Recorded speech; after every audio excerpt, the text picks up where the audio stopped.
Allahu Akbar, Allahu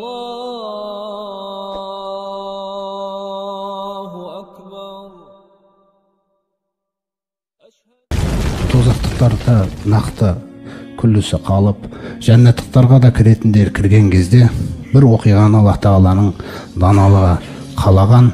Сүммә бақия рожулу, сөйтіп ең соңғы бір адам қалады дейді. Қарастыр, бәйнәл жәннәти вән нәри, жәннат пен тозақтың арасында, мұқбилен бивашхихи алән нар, жүзі тозаққа қарай қараған дейді, қозғаламай жатыр. Сонда жаңағы сол күйде болады дейді ол. Сосын айтады дейді, вәлә язәлі дуятығуллаға, Алла Тағалаға бір дұғаны жасап атыр. Қандай дұға деген кезде, Робби срайф вачхи анин нари, Раббым, жүзімді тозақтан аулақ қылшы, жалыны жағып баратыр Раббым деп атады екенді. Сонымен жаңағы сөйтіп жатқан кезде көп ұзақ уақыт дұға жасайды дейді Пайғамбар саллаллаху алейхи ва саллям. Сосын бір кезде Раббысына сөйлейді дейді, лағаллака ин ағтуйтука ма тәсәлуху тәсәлуни ғойраху. Ана жүректі жібітіп үміт ашады екен де, атақ айтады екен, егер сенің осы сұрағаныңды қазір берсем, ана жүзімді оттан алыстатшы деді ғой, осы сұрағаныңды берсем, бұдан басқасын тағы сұрайтын шығарсың дейді. Сонда айтады екен, ла, жоқ, я Робби, Раббым, жоқ, ва ғиззати, ұлылығыңмен ант етейін сенің, тек осыны істесең маған Раббым дейді. Сөйтіп Алла Тағала сол жерде Алла Тағала қалағандай серттер мен уәделерді жібереді дейді ана кісі. Содан еш сұрамайым деп, сөйтіп жақсы деп Алла Тағала ясрифу вачхаху анин нари, сөйтіп Алла Тағала оның дидарын оттан қарай бұрып алып кетеді дейді. Қарасы былай қарай, сөйтіп жүзін мына жаққа қарай қаратып тастайды. Енді тозақ артта қалды, амандықтың иісі көрініп жатыр да, өстіп жорғалап өстіп келе жатқан кезі дейді. Якбу, сонда артына қарайды екен, бүйтіп тозаққа қарай. Сумма ялтафиту, сосын айтады екен, алхамдулилля аллази наджани минки, барлық мақтау Аллаға ғана тән, мені сенен құтқарған деп. Мен қандай бақыт дедім, ешкімге, бұрынғыларға да соңғыларға да берілмеген нәрсе берілді ғой маған деп. Адам тек анандай қиындықтан кейін өзінен басқа бақытты нәрсе көре алмайды екен ол жерде де. Біреулер жәннаттың ішінде есепсіз кіріп кетсе де. Сөйтіп тұрған кезде Алла Тағала сынайды. Жәннатқа кіргізуін қалап тұр ғой енді Алла Тағала. Алла Тағала бір істі бастаса, оны орындамай қоймайды. Сөйтіп бастады Алла Тағала. Бірақ адам баласының табиғаты, ол табиғатты Алла Тағала жек көрмейді, егер ол Алланың айтқанымен жүріп, кешірім сұрап жүрген болса. Бірақ жалпы адамның бойына берілген бір табиғат бар. Ол қандай деген кезде хадис өзі ашады қазір. Сөйтіп турфау лаху шажара дейді. Алла Тағала ол жерден бір ағашты шығарады дейді бүйтіп. Өте бір әдемі ағаш. Мынау тозақ артта қалды ғой енді. Соны пайғамбарымыз сондай мағынада айтып жатыр. Ағашты көрген кезде Робби аднини минха дейді екен. Раббым, мына ағашқа жақындатшы. Астазиллу бизиллиха, мынаның көлеңкесінде көлеңкелейінші. Ашрабу мин маиха, суынан ішейінші Раббым деп тұрған кезде Алла Тағала айтады екен, я ибн Адам, ей адам баласы, әлем туахидни, әллә тәсәләни ғайраху, сен маған серт беріп едің ғой, енді еш нәрсе сұрамайым деп. Я Робби, хазихи, Раббым, тек осы сұрайтыным. Аднини минха деп айтады екен. Ал Раббысы мен құлдың арасындағы мәміле болып отыр да. Қараңыздар, адам баласының арасындағы мәміле болып отыр. Сосын Алла Тағала қайтадан сұрайды. Ин ағтойтукаха, егер мен саған осы ағашты берсем, жақындатсам, әл тәсәлуни ғойраха, бұдан кейін ештеңке сұрамайсың ба дейді. Сұрамайым Раббым дейді. Сөйтіп серт алып ағашқа қарай жақындатқан кезде ағаштың көлеңкесінде су, тозақ алыстады. бір жақсылыққа қарай келе жатыр адам. Өстіп тұрған кезде Алла Тағала келесі ағашты шығарады екен ар жақтан. Турфағу шажаратун ахсану минха. Бұдан да жақсырақ бір ағаш шығып кетті дейді ана жерде. Енді сол жаққа қарайды, сертті еске алады дейді. Пайғамбар сосын айтады. Сол сертті еске алып, сосын я Робби деп басын төмен салбыратып, аднини минха, жақындатшы мені мына ағашқа Раббым, көлеңкесіне көлеңкелейін, суынан ішейін деп. Пайғамбарымыз негізі осы хадисті айтып отырып, өзі күліп отыр. Жаңағы өйткені адам баласы табиғаты болып отыр ғой енді. Сосын пайғамбарымыз күлген да. Ибн Масғудтың өзі айтқан, күліп, менен сұрамайсыңдар ма неге күліп отырмын дегендей. Өйткені пайғамбарымыз күлген дейді осыны айтып. Сөйтіп жаңа ағаштың қасына Алла Тағала қайтаран жеткізеді оны.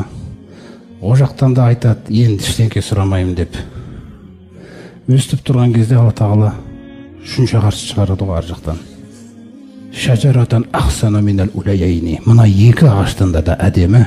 Айнда бәбил жанна. Жәннаттың тура есігінің алдында тұр дейді. Есік ашық жатыр. Сонымен алдымен ағаш көрінеді ғой. Қасына барған кезде жәннат көрініп кетеді. Сосын енді сол ағашты сұрайды. Робби деп. Аднини мин хазихи шажара. Раббым осы ағашқа жақындатшы мені. Көлеңкелейінші, көлеңкесіне барып, суынан ішейінші Раббым. Ей адам баласы, сен сертіңді бұза бердің ғой қайта-қайта. Сен айтып едің ғой, енді еш нәрсе сұрамаймын деп, егер мынаны берсең болды деп. Раббым, хазихи. Раббым, тек мынау сертім бар, бірақ тек мынаны сұрайым, Раббым, дейді екен да. Егер де бұны берсем, одан кейін ештеңке сұрамайсың ғой дейді. Раббым, одан кейін ештеңке сұрамайым дейді. Сөйтіп жаңағы үшінші ағаштың қасына келген кезде енді қайтып сұрамасын, жәннаттың есігі ашық жатыр. Айындама жаңағы юднихиллаху мин хазихи шажар. Алла Тағала сол ағашқа қарай жақындатқан кезде ағаштың өзі емес, жәннаттың есігі ашық жатыр ғой. Руа бахжатаха дейді. Жәннаттың құлпырған бейнесін көрді дейді. Қараңыздар. Надратаха, не деген керемет нәрсе мынау. Сурур, қуаныштар, адам сипаттап бере алмайды. Уасамиға асуата ахлил жанна. Ар жақтағы жәннаттықтардың дауыстары естіліп отыр дейді. Анаған қызыққан кезде пайғамбарымыз айтады, саката дейді, бірақ үндемейді дейді. Жаңағы серттерді ойлап отыр ғой. Саката, маша Алла. Алла қалағанша үндемеді дейді. Сосын Алла Тағала жағында сөйлетеді ғой енді, адам баласы болғаннан кейін. Сонымен Робби деп қайта бастайды.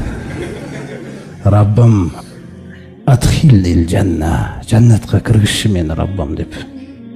Я ибн Адам, ма ағдарака. Ей адам баласы, неге сертіңді бұза бересің сен қайта-қайта? Өстіп тұрған кезінде сөз табады ғой адам баласы. Алла Тағала баянды үйреткеннен кейін сөйтіп айтады екен. Ла таджғални ашқа халқика деп айтады екен. Я Раббым, жалғыз мені осы жерде тұрған кезімде мына жаратқан нәрселердің ішіндегі ең бақытсызы қылмасашы мені деп айтады екен. Осы жерде пайғамбарымыз күледі да. Осындай оқиғамен сөйтіп Алла Тағала оны кіргізіп жәннатқа айтады, кір ғой онда дейді. Сон кірген кезде жаңағы адам баласының бойындағы ұяты деген сипаттар болады ғой. Сон кіреді, бір Алла Тағала пайғамбарымыз салсам айтады, юхойялу лаху аннал жанната мал'a. Алла Тағала оны кіргізген кезде оған солай көрсетеді, жәннатта орын жоқ сияқты болған. Шығып кетеді екен ол.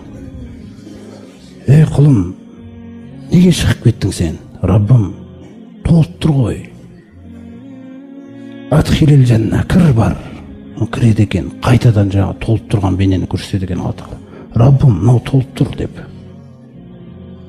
Сұрасашы менен дейді. Сол жәннатқа кіріп, Раббым деп, жәннатқа кіріп Раббысынан сұрайды жаңағы нәрсені. Соны кіргізіп, қайтадан толып тұрған бейнеде көрінеді анау. Сөйтіп осылай тұрған кезде Алла Тағала оған айтады. Айурдика, риза боласың ба сен дейді. Лау ағтойтука мислет дуния. Ана дүниені білесің ғой дейді, өмірдегі дүние тіршілігі. Жердің беті ғой күллісі мынау. Соны айтады. Сол дүниенің көлеміндей жәннат бере салсам саған. ризасың ба дейді екен. Сосын Алланың рахымы ар жағында жалғасып жатыр. Вашарату амсалиха маха. Онымен бірге тағы сондай 10-ын атадым дейді саған. Сонда анау кісі деген енді ескеткен, я Раббым деп сөзді кішкене бір бұзып алады андай немен. Қуаныштан айтылып қалады сондай сөз. Сонда аттастахсиу минни, Раббым маған күлгенің ба деп айтып қалады дейді. Сен әлемдердің Раббысың ғой, Раббым деп тұрған кезде Алла Тағала айтады екен, ла астахзиу минка. Мен ешқашан күлмеймін саған дейді. Жаңағындай мазақ қылып деген нәрсе. Валакин алама ашау қадир. Бірақ мен егер бір нәрсені қаласам дейді, менің құдіретім жетеді дейді оны іске асыруға. Саған соның 10-ы болсын деп фаятхулул жанна. Сөйтіп жәннатқа кіріп кетеді екен де, Алла Тағала айтады екен, енді тәмәнна дейді екен. Дүниені жасау керек қой енді. Жердің бетіндегі дүниеде қазір ол жәннатты бейнелей алмайды ғой. Осындай бір көлемді бергеннен айтады екен, енді армандарыңды айта бер дейді маған. Сосын арманды айт дейді, арман жеткенге дейін анау болса, мынау болса, анау болса, мынау болса деп Алла Тағала жасап жатыр жаңағының бәрін. Сосын инқатават умниятуху, сөйтіп жаңа армандары тоқтады дейді бір кезде. Сосын Алла Тағала юзаккируху роббуху. Алла Тағала қараңыздар рахымы, Алла Тағала есіне түсіріп, мынадан сұрасашы деп айтады екен. Раббым онда сол. Мынадан сұрасашы деп айтады дейді. Міне, бұл жағдайда енді адамның ең қуанышты сәті ғой. Сөз ба жаңағы кісінің. Сол өмірдегі, сол осыдан сұрасашы деп айтады екен. Мынадан сұрашы деп Алла Тағала өз оған қажеттіліктерін бәрін жеп береді екен де. Міне. Осындай жағдай болып, сосын сондай адамдар, тозақтан шығарылған адамдардың барлығына қатысты Алла Тағала андай нәрсені жәннатқа кіргізбеген деген айтады екен. Ва индилакум афдалу мин залика. Сөзсіз менің қасымда сендер үшін бұдан да абзал нәрсе бар дейді екен. Сонда айю шейин афдалу мин залика. Я Раббымыз, мынадан абзал қандай нәрсе болуы мүмкін дейді. Сонда Алла Тағала айтады екен, ридоя, менің разылығым. Өйткені анау нәрсе жағыға айтып тұр ғой, тозақ деген әділеттілік деп, рахымдылық. Сонда Алла Тағала сол сипатын таныстырады. Менің разылығым дейді сендерге сыйлағалы тұрған. Ол разылық деген не деген кезде, ла асхаду алейкум абадан бағдаға. Сендерге ешқашан ашуланбаймын. Осындай дәрежеде болады екен де бұл жәннатпен аяқталу деген мәселелер.